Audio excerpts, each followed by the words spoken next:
Oh, hey there. Hello. Thanks for dropping by. It's Sword and Stoned, another episode. Boys, girls, and bees. Everybody in between listening. My name is Declan. Pronouns are he, him. I'm going to pass this off to my co host who will really lead the show here for everybody. So, take it away. What is up? I am Morgan. Pronouns are they, them. We're here today to do the prologue to the Crusades because it needs a little bit of a backstory. This isn't essential reading, but it will help understanding the next Crusades that we're going to talk about. Yeah, we wanted to dive on into the Crusades, and as we were researching it, we realized, oh man, we really need like a prologue for this because there's a lot of meat to this. There's a lot that you really need to understand beforehand, is like how we got to this point of the Crusades, right? Yeah, like all of Europe was quite in turmoil during this time. So I'm going to start with an important note here. Race was not perceived the same to ancient people as it is to us or even to medieval people. The idea of race is a much later idea, and it comes with European conquest and the Atlantic slave trade. For the medieval people, it had more to do with their geographic location, ethnic culture, and later emphasis was put on what religion you were. It was religion, not so much nationality, that required loyalty. So if it was like, say it didn't matter, like say if I was from Rome, the city of Rome itself, I was seen as a Roman. Even if I was like, let's say my heritage was Irish or something like that, right? Like if I came from Ireland but I was in Rome, I'm seen as Roman. I'm not seen as Irish, or I'm not seen as like Caucasian. I'm seen as Roman. As long as you're an official Roman citizen, they took that pretty seriously to be an official citizen. By the time we're talking about, a lot of those areas had already been very deeply entrenched in Byzantine and Roman culture. And there was a lot of back and forth of people. That's a huge thing about this point in history, that for some reason, for a long time, historians kind of ignored the fact that people constantly went back and forth and traveled all over Europe and the Middle East and through the Mediterranean. Like, you would have such a wide mix of people and of beliefs and of cultures just intermingling. Okay, so just a big melting pot of like everybody from everywhere. That's pretty cool. Yeah, very much so. Even as we get on to certain conquests by different groups, not like the Byzantines or the Romans, they still incorporated those different people into their communities and into like their laws. Okay, cool. Sorry, I'll let you continue with what you were going on with there. I just, was just a bit curious about that. Yeah, no, it's all good. I think it's really important to remember it's a very complex issue, and it's hard to get into in depth in a short time period as we have for a podcast, but it's really interesting, and I encourage some more reading on it. So to get our prologue going, Emperor Constantine Emperor Constantine the Great moved the capital of the Roman Empire to Byzantium, away from Rome. So he changed the name to Constantinople. It's now called Istanbul. The shift in power led to an imbalance between East and West. The Christian emperors began to inherit the Byzantine throne. It's an exaggeration that Constantine was the first Christian emperor. He confessed and was baptized on his deathbed, but he was relatively lenient on the Christians through his reign. Later Christian emperors were much less lenient. Quote, "Christianity is an exclusive religion. They wish to use it as a unifying force to bind all of their subjects to the government." Unquote. Yeah, okay. So you just Christian, you're Christian or nothing at that point, right? Pretty much. And then it starts breaking down into even like more particular sects of Christianity. So a whole lot of stuff happened in this time period. Theology and politics and law in society were so interconnected. East Coast versus West Coast, Eastern Orthodox versus Roman Catholic split. It was more focused around, is Jesus divine or human or neither or both? So you're telling me there's been East Coast versus West Coast beef for thousands of years? Thousands of years. Oh man, I thought it started in the 90s. Oh hell no. no, not with that hip hop. No, it was born in the park. Born in the park. Shout out to Cannibal Burris. I think that's one of his. Anyways, that's hilarious. East versus West beef all the time, man. Constantly. And so, because of these tensions between different sects believing the divinity or non divinity of Christ, people got really fanatical about their fandoms and really violent too.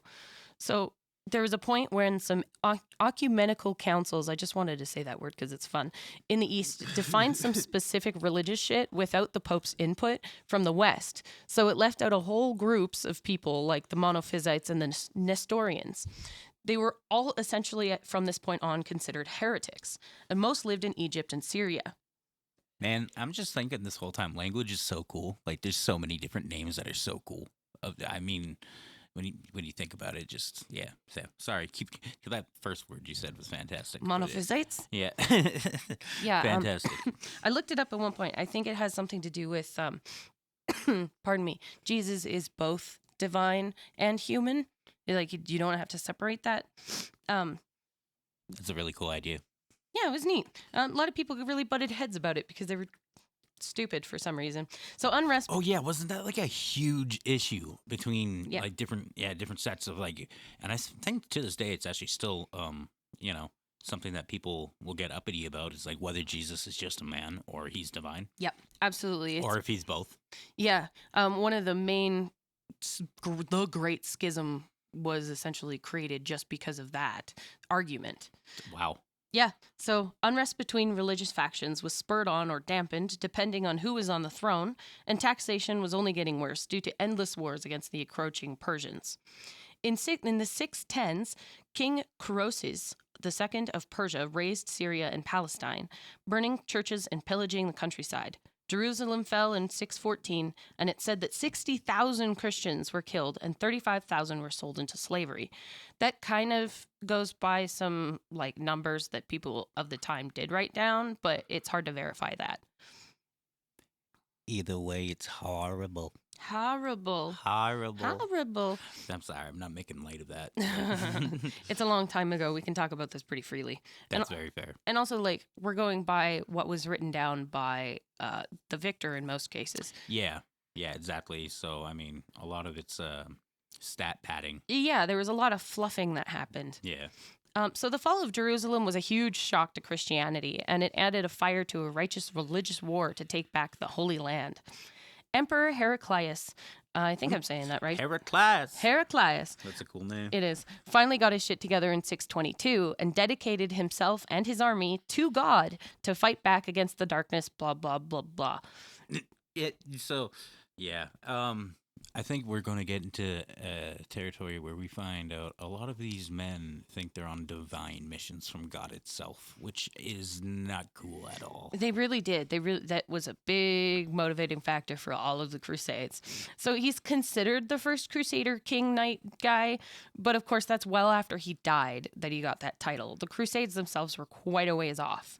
So he beat the Persians out of Jerusalem, but also the Persians were actually pretty chill about the Christians that were under their rule after the massacre, of course.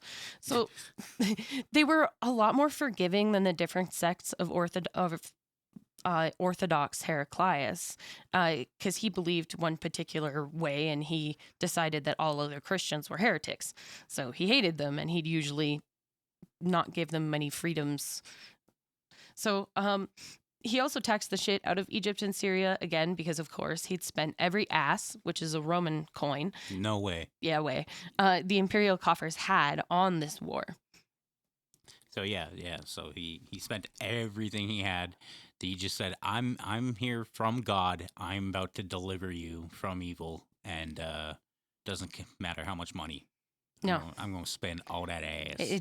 All that ass. And it does not matter how much money it costs because it's a holy war or whatever, dictated by God, and the people have to put their money into it. That is the absolute scariest thing to me. Terrifying. Like people that are just fully like self-righteous in their beliefs of like, I am sent from God on a mission as the war. I'm speaking like Crusade time warriors, right?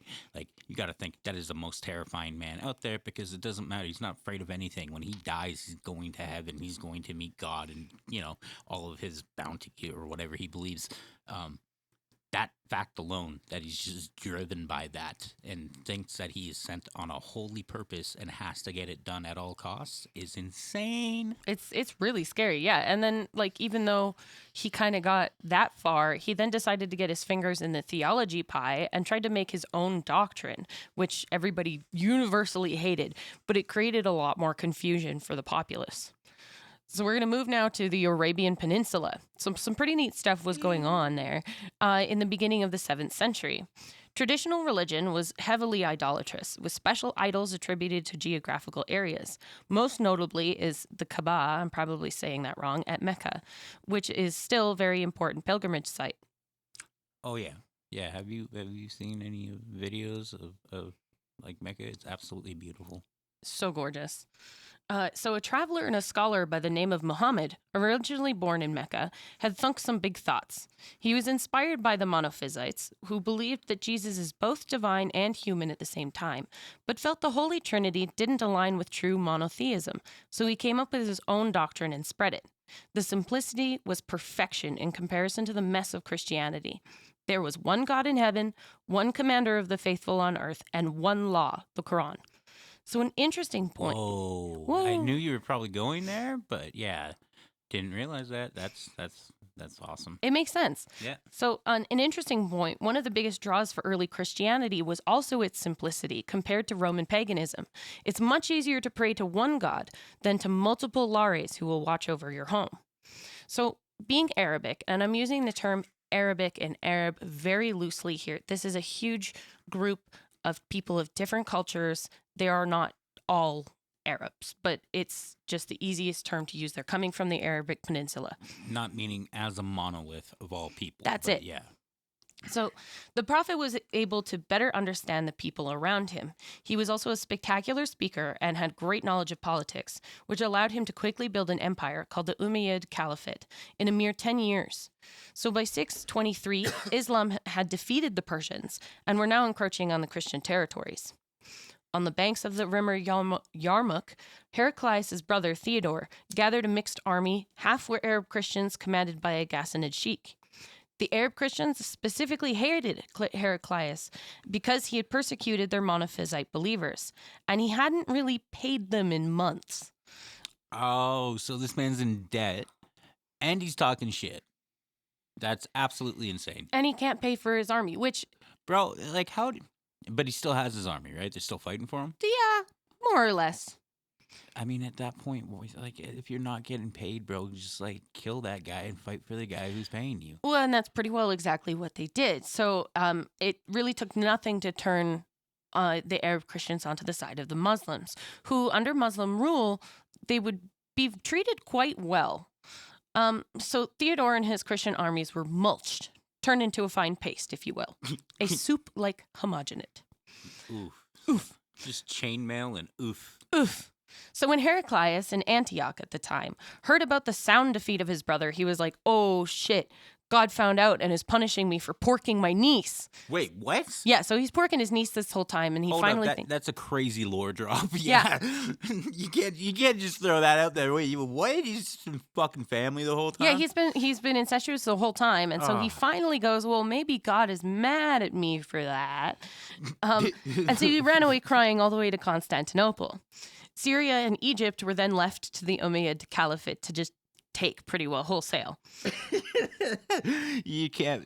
So this guy, this entire time, is just like fucking family doing his thing, and then goes, "Oh no, my brother got fucking murdered, absolutely annihilated. His army got wiped out. Maybe God's mad that I'm having sex." And then he just dips. He just wiped out. Like nobody knows where he goes. They know where he goes. He just fucking dips out forever. Yeah, he dipped out and he left all of Syria and Egypt to just be gobbled up by the Umayyads. Good for them. Smart move.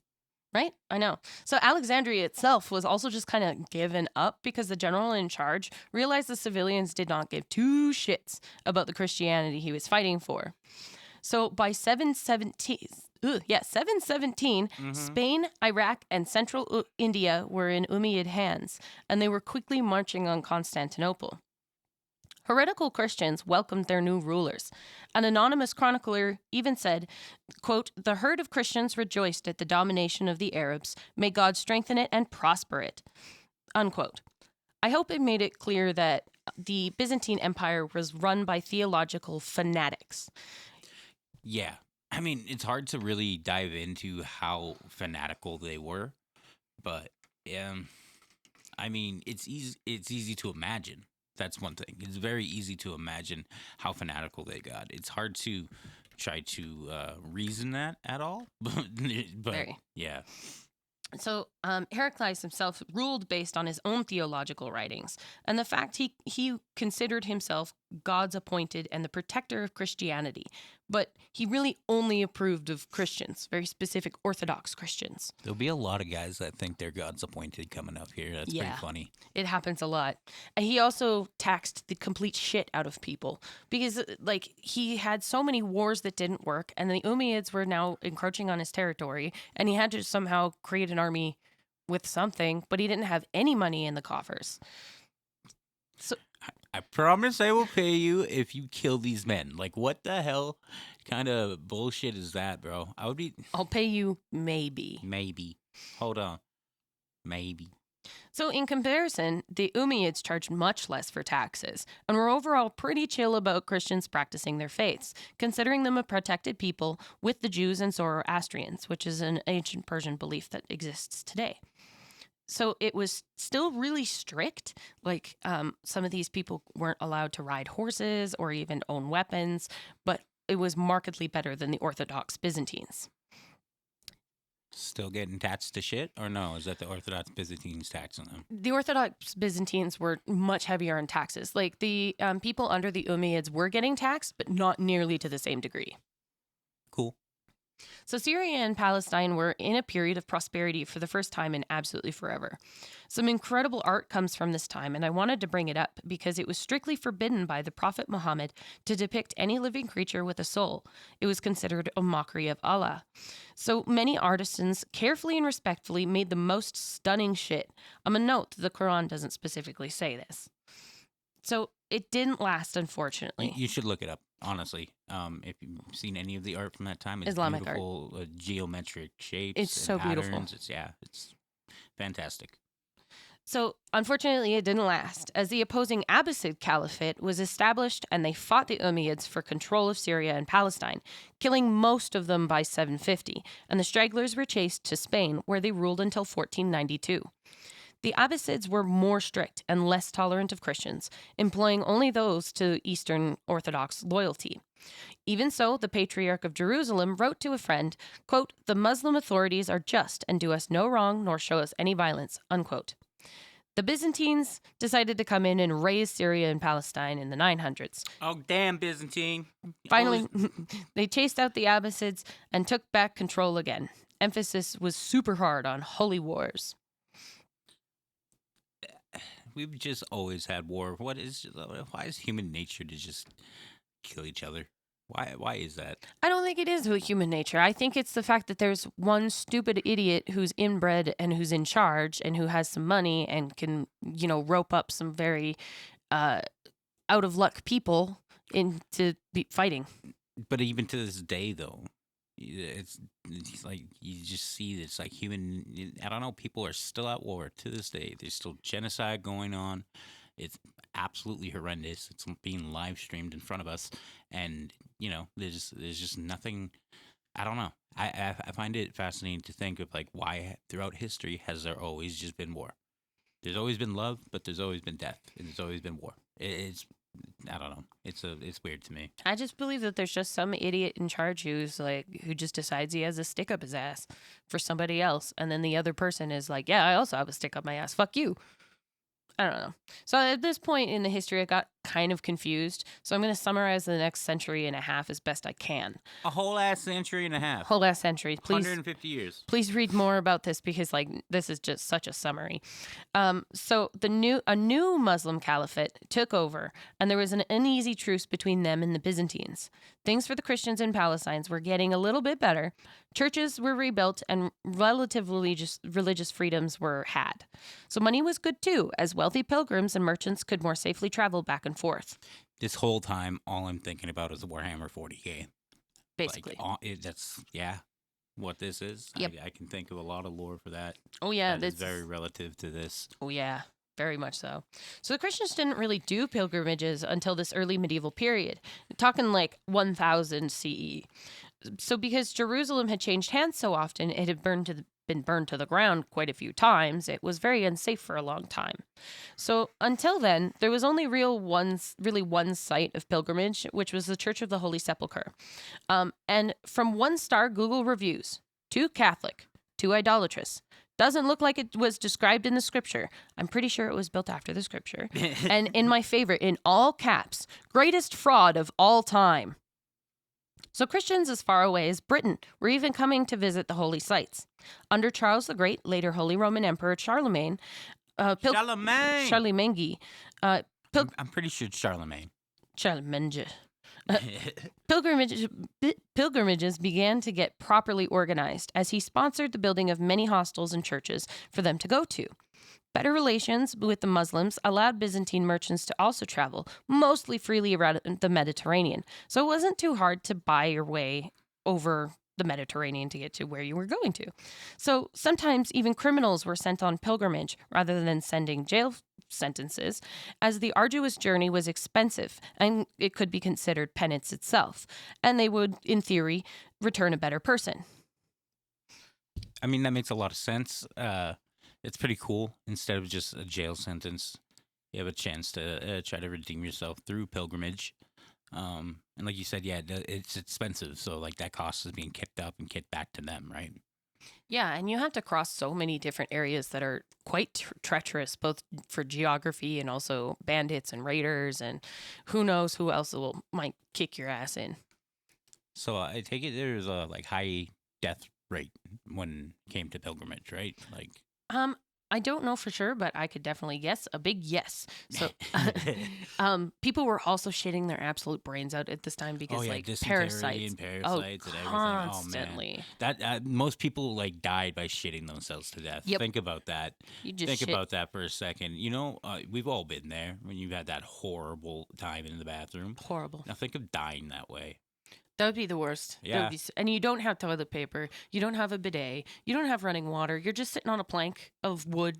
You got splinters in your ass. Yeah, splinters in your ass. You got nothing to fucking take care of your hole with. Oh my god, that corn cutter.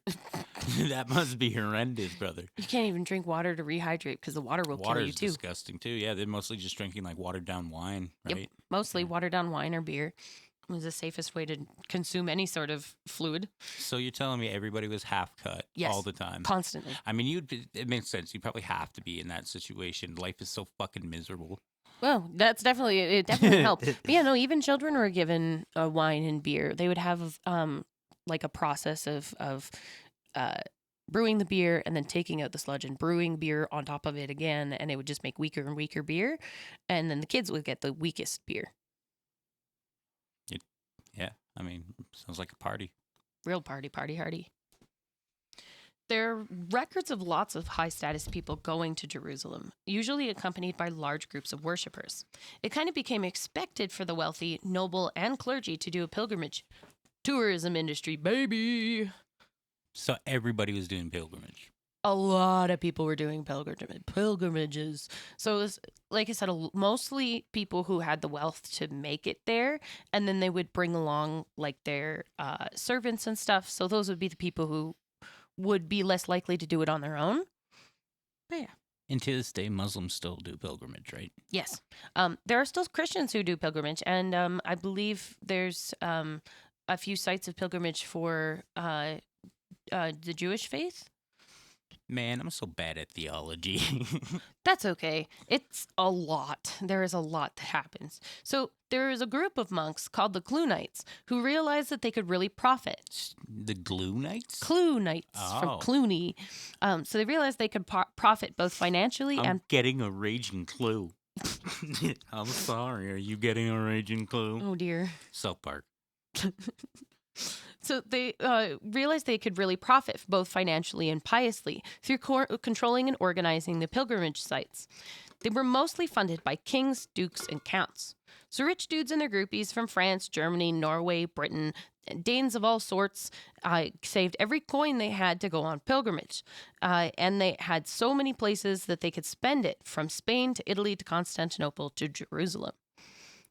In the mid-11th century, the Byzantine Empire was doing pretty great with lots of traders and pilgrims coming and going.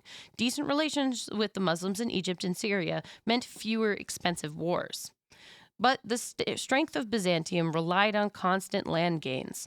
Dudes up top were paid in land, and the church was always being given land. They were quickly bursting at the seams. As dudes died, the land and riches were passed along to their kids, but they wanted more.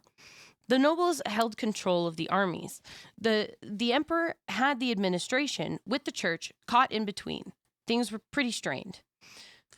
Why is it that greed is always the thing that takes over and leads to more bullshit, man? It's always greed. Always greed. So the Normans also saw an opportunity as they were also expanding really fast. They were heading to Britain by the 1060s and were eyeing up the wealth of the East. Initially, the Byzantines didn't really take the successful Norman raids very seriously and had kind of let them have the run of Italy for a bit. It got really nasty at some points, and the Normans took Sicily and held it for quite a long time. So Pope Leo IX got nervous, and he set out with some Germans and some some Italians to face the Normans. The Byzantines were late, though, and Leo's forces were wiped. The Pope himself was taken prisoner. The next pope gave his blessing to the Normans, and very suddenly, by 1060, the Byzantines only held one city in Italy. Wait, what happened to the pope that was taken prisoner? He just died and then they moved on to a new pope? It's possible that he died. We really have no idea. There was more than one person who showed up later on claiming to be him and then saying, oh, the new pope who was elected is an anti-pope. It was a whole thing.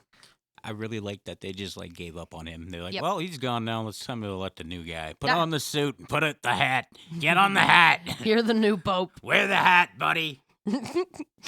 So the Normans were Latin Christians. The Byzantines were Greek Orthodox. So a bunch of shit happened between the two. The two popes excommunicated each other, some shit like that. They were being bitches. So instability continued to grow in the east. Merchant routes were becoming more dangerous. Seljuk Turks raided Abbasid territory. So they were becoming a lot more stronger by this point. This is the beginnings of the Ottoman Empire. So by 1055, the Abbasid Caliphate had bowed to them and had taken Armenia and were raiding far into the Byzantine Empire. I'm glossing over some crazy, huge, deep history here. It's so hard to crunch down into bite-sized pieces. So yeah, just at this time, this is all of, the Ottomans were getting strong, right? So I can blame Hassan for this? Yes. Nice. I blame you, Hassan Piker. So by now, imperial armies were quite weak and had been mostly disbanded. What remained of them were mostly mercenaries. The North Varangian Guard, Cumans, Normans, and Slavs. The few Byzantine soldiers that they had were poorly trained and poorly equipped, underpaid, and underfucked. In 1071, under the Emperor Romanus and Commander Andronicus... I gotta interrupt because this one time I had a nurse tell me that the problem with this one hospital was all the nurses were overworked and underfucked, and I thought that was the funniest thing ever. It is fucking hilarious. It is a really funny phrase. So in 1071, under the Emperor Romanus and Commander Andronicus Ducas, they hated each other. Had about 100,000 men marched to take Armenia back from the Seljuk Turks. This is the Battle of Manzikert. So almost immediately, Romanus split up his army to lead some to head to... Some were meant to head to Manzikert, while others meant to take some fortress nearby. So while split, the Turks were hurrying to meet the imperial army. Catching wind of it, Romanus attempted to turn around, but he forgot to send out scouts. The army filed into a valley and were set upon by the Turks. Among the Turks were the Cumans, who had turned on Romanus because he, surprise, surprise, hadn't paid them. Bloody Cumans! I'm still playing Kingdom Come Deliverance too. Me too. It's great. So how to kill an imperial army in 2 steps. 1, make pals with the soldiers. 2, ambush. 3, prosper. Yeah, that always seems to work. It's just, hey, buddy, I'm cool. You were cool? Yeah, okay, boom, catch you by surprise. Yeah, we'll pay you, we'll feed you. Yeah, and then poison the food. So sneaky shit, buddy. Sneaky. I'll note that Andronicus Ducas ran away. Romanus was captured, and his army was mulched. Andronicus Ducas sounds straight out of Warhammer. Yeah, it does. Yeah. So the defeat was sound and shattered the idea of the Byzantines being the protectors of Christianity. Manzikert justified the intervention of the West. The Turks now turned their eyes to the herdslands of Byzantine Anatolia. Suleiman, I'm going to say this wrong, Suleiman ibn Kutulmush was given the task of conquering the country for the Turks. He led disorganized raids, behind which were lightly armed nomads, ready to settle in their tents with their families. The Christians fled en masse. The imperial response was lukewarm at best. The empire was in shambles. The Emperor Romanus was deposed while he was in captivity. His stepson took the throne. When Romanus eventually rolled up, he tried to fight for his spot, but he was captured again, and his eyes were gouged out, and he died a few days later. Yeah. That sounds fun, man. Fuck that. Fuck all of this. It's horrible. So you see why we have to do this prologue before we even get to the Crusades. There's just so much crazy shit that's going on that we're glossing over as well. It's much. really hard to get in depth on it, but yeah, man. Anything like this is really where we get into some deep, like, house versus house, belief versus belief, tactic versus tactic, just all-out war from here on out, right? Pretty much, yeah. So there was a smattering of imperial generals who were landowners who rose up in revolt through Anatolia. Most were doing it for personal gain, and one even declared himself emperor. Most were crushed or turned over to the Seljuk Turkish cause. It wasn't long before the Turks had made their new capital in Nicaea, one of the highest venerated cities in Christendom, and under 100 kilometers away from Constantinople.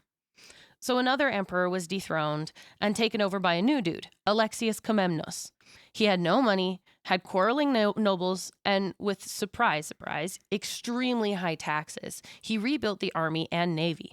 He confiscated land from magnates and from the church and levied heavy fines on crime rather than imprisonment. So I'm just going to take a minute to note that the book I'm reading just used a crazy racist term. Like, there's no way it isn't. I'm not going to say it, obviously, but what the fuck, my dude? So no.